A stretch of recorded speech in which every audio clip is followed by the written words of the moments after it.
Hey BookTube, it's Charlie from Reader Turned Writer, and today I am doing my January wrap-up. I want to start doing some statistics at the beginning of each wrap-up to kind of let everybody know how my month went. So this month I read 7 books. 4 of them were 5-star, 2 of them were 4-star, 1 was a 3-star. I didn't have any 2 or 1-star books, but I did DNF 3 books. I read 1 classic, 2 fantasy, 1 mystery, and 2 nonfiction. 5 of the books I read were by female authors and 2 of them were by male authors. I read a total of 1,690 pages. The first book I read was Whispers in Autumn by Trisha Leigh.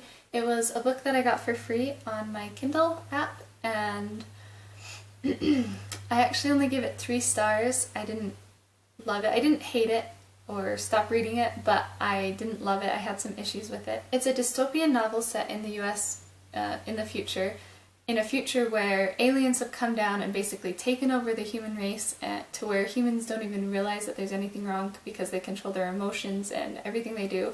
But there's this one girl who is different and can feel emotions, and when the book starts there's like a catalyst and something has changed, and there's other people there that might be like her, and there's the bad guys come and are trying to find her, and honestly, the characters were fine, but I didn't really care that much about them. I didn't really care what happened to them. They didn't really do that great of a job with the antagonists. I wasn't really worried about them. There wasn't a lot of tension about them. Partially because it felt like they could have caught the girl and some of the other people, but they never did. And later in the book it tries to explain why, but it just felt off to me the whole time I was reading it, and it was one of those books that I had to kind of push through to finish. There's actually 3 more in the series, 1 for each season, but I'm probably not going to finish the series because it was just meh to me. Then I read The Tale of Despereaux by Cat the DiCamillo, the same author of Because of Winn-Dixie. I got this book for Christmas, and it's a children's classic, and it is very good, a very quick read, cute story.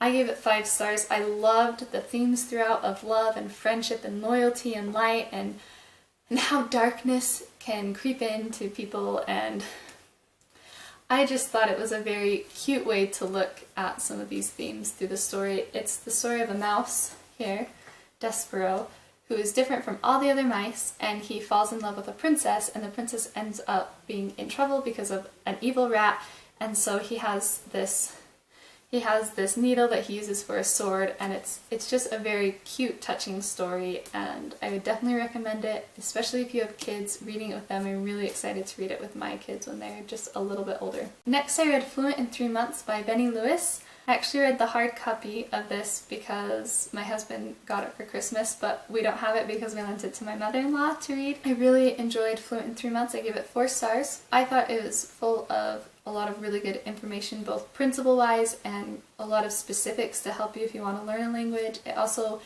lays out how Benny Lewis learns languages, because he's learned a lot already and continues to learn a lot, and so he basically step-by-step you through how he learns a language and why anybody could learn a language. And I think it's a great read whether you want to learn your first language or you've already learned a few.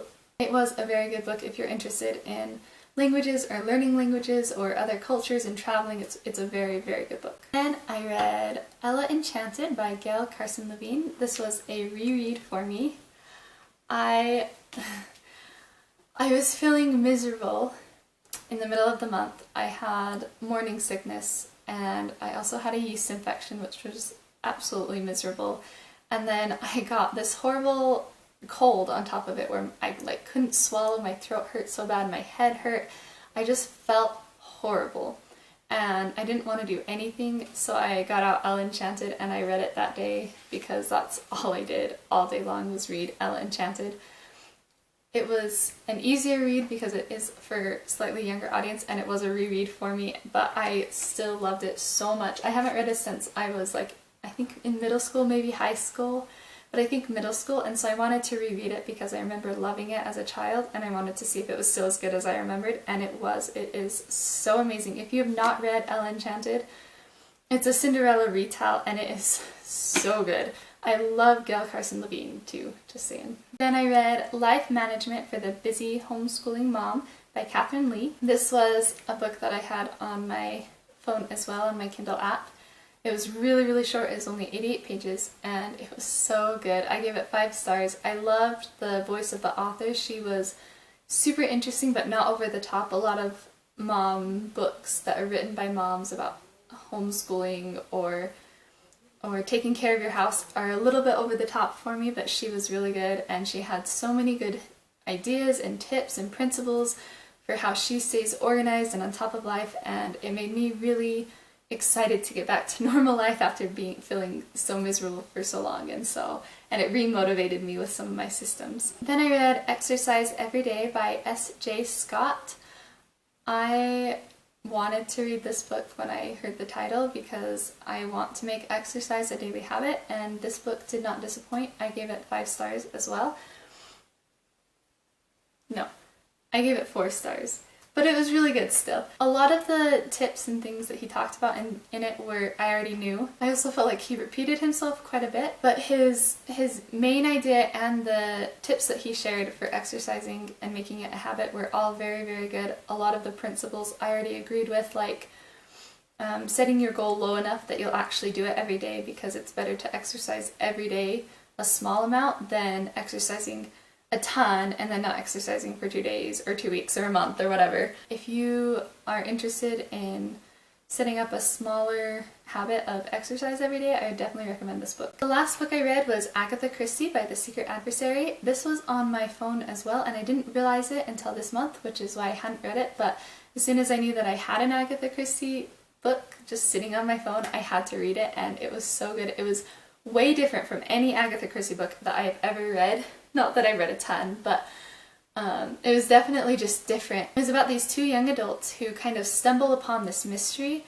looking for an adventure, and they get drawn into the mystery and end up trying to solve it, and it's a girl and a boy, and they meet a lot of people along the way that are trying to help them, but then you're not sure if they're actually trying to help them or if they're the enemy, and they get into a lot of sticky situations that they're able to get out of, and there's also some politics and history in it because it's happening right after World War II, and it's just really, really good. I also thought that I knew the ending before it happened, but then I totally didn't, so yeah, it was just really good. I love Agatha Christie, and this one, even though it was different from other Agatha Christies that I read, it was still really, really good. I actually wish that there was more to the book because I keep wanting to go back and read more in the book, but I'm done. There's no more to read, so what do you do? So that was my reading month in January. Not too bad. I feel like even though I didn't read a ton of books, I was able to read a lot that I really enjoyed,